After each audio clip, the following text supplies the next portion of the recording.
यो रायोको बेर्ना चाहिँ सोचेभन्दा चाहिँ धेरै नै राम्रो उम्रेको छ। नमस्ते एभ्रिवान, वेलकम छ मेरो नयाँ भिडियोमा। आज चाहिँ म यो रायोलाई चाहिँ लगाउने ट्राई गर्नेवाला छु। अब गर्मी मौसममा अलि पोसिबल त त्यति छैन, त्यही पनि ट्राई गर्छु म। यो कस्तो भन्दा मेरो एउटा स्पेस छ जहाँ चाहिँ बिहानको एकपटकको मात्रै घाम लाग्छ होइन, अनि त्यो ठाउँमा चाहिँ यो होला भन्ने चाहिँ मलाई लागिरहेको छ।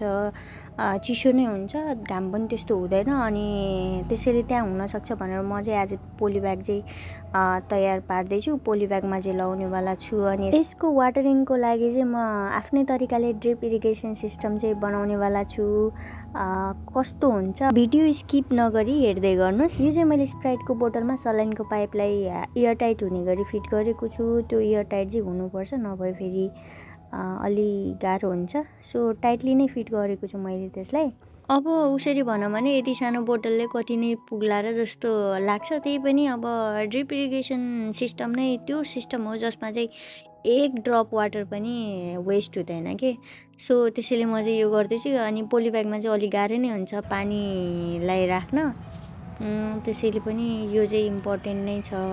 बिस्तारै बिस्तारै हाल्नुपर्ने हुन्छ यसमा पानी। सो मैले त्यो बनाउन खोजेको। अब चाहिँ पहिला चाहिँ म रायो लगाउँछु, अनि त्यसपछि चाहिँ त्यो पाइपलाई फिट गरेर वाटर सिस्टम कस्तो भयो हजुरलाई देखाउँछु है त। अहिले चाहिँ म यसलाई 12वटा पोली ब्यागमा लगाउँदैछु, किनकि त्यो सलाइन पाइपको पाइप पनि त्यति लेन्थको छैन कि, त्यो घरमै थियो, त्यसैलाई युटिलाइज गर्ने हिसाबले चाहिँ मैले त्यो बनाउन थालेको हो। ओके, 1 बाई 1 अब चाहिँ म यो सबै रायोलाई चाहिँ यसमा लगाइदिन्छु। अनि यो रायो हुन्छ होला कि हुँदैन होला, हजुरहरूको प्रिडिक्सन के हुन्छ अहिले कमेन्टमा गरिराख्नु होला। अनि पछि चाहिँ म ट्याक्कै रिप्लाई गर्ने चाहिँ त्यसैमा चाहिँ, अनि भयो कि भएन अपडेट चाहिँ म स्योर दिनेछु यसको।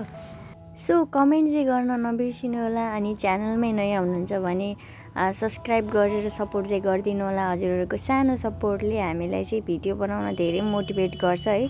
त्यो नयाँ ऊर्जा त्यो आफै कहाँबाट आउँछ कि, भ्युजै आएको घरमा त कस्तो हुन्छ। झन् अझै फेरि सपोर्ट गरिदिनु हुने सबैले सपोर्ट गरिदिए भने त फेरि त्यहाँ छुट्टै बेग्लै भइहाल्छ कि। सो सपोर्ट चाहिँ गर्दै गर्नु होला। लगाउने काम चाहिँ अब सकियो। अब मैले चाहिँ यो बोतलमा पानी भरेर पनि ल्याइसकेँ। अब यसलाई फिट गर्नुपर्ने मेन काम बाँकी छ। केही आइडिया आइरहेको थिएन। सो टेम्परेरी भए पनि त्यो इँटाको बिचमा चाहिँ पाइप छिर्ने गरेर मैले त्यसलाई चाहिँ इँटा माथि राखेको छु, अनि त्यहाँ बाँध्नलाई बाँध्ने पनि राखेको छु राख्न त। यो चाहिँ जसो तसो सेटल त भइसक्यो होइन। अब कुरा छ यो पाइपमा, अनि पाइपमा मैले अलरेडी होल पारेको थिएँ पार्न त, तर त्यहाँबाट वाटर पास भइरहेको छैन, किनकि सायद सानो भयो होला। त्योभन्दा अगाडि अब ठिक छ भनेर चाहिँ मैले के अरे यो पाइपलाई नै फिक्स गरेँ फर्स्टमा त। यो पाइप फिक्स गर्नलाई मैले यो कपाल बनाउने काँटाहरू हुन्छ नि त्यो युज गरेको छु यसमा। जे भए पनि जुगाडबाजी हो नि त। सो घरमै भएको कुराहरू चाहिँ युटिलाइज गर्ने मेरो सोच हो। सो अलि होलहरू चाहिँ फेरि मैले अलि ठुलो बनाइदिएँ, त्यहाँबाट वाटर पास भइरहेको थिएन। एक एक गरेर फेरि होल चाहिँ बनाइदिएँ लाइटरले तताउँदै।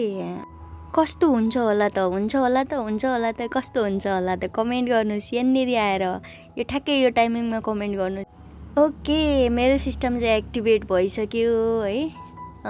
जोस् काम गरिरहेछ। अझै कुनै ठाउँमा चाहिँ अलि फास्ट हुँदैछ, तर कुनै ठाउँमा फेरि अलि स्लो नै छ। त्यहाँ अलि सानो पाल भएको छ सायद। अब यो बिस्तारै अझै एडजस्ट हुँदै गर्छ। सो आजको भिडियो हजुरलाई कस्तो लाग्यो, मन पर्यो भने लाइक कमेन्ट सेयर चाहिँ गर्न नबिर्सिनु होला। अनि च्यानलमा नयाँ हुनुहुन्छ भने सब्सक्राइब गरेर सपोर्ट गरिदिनु होला। Thanks for watching, bye by.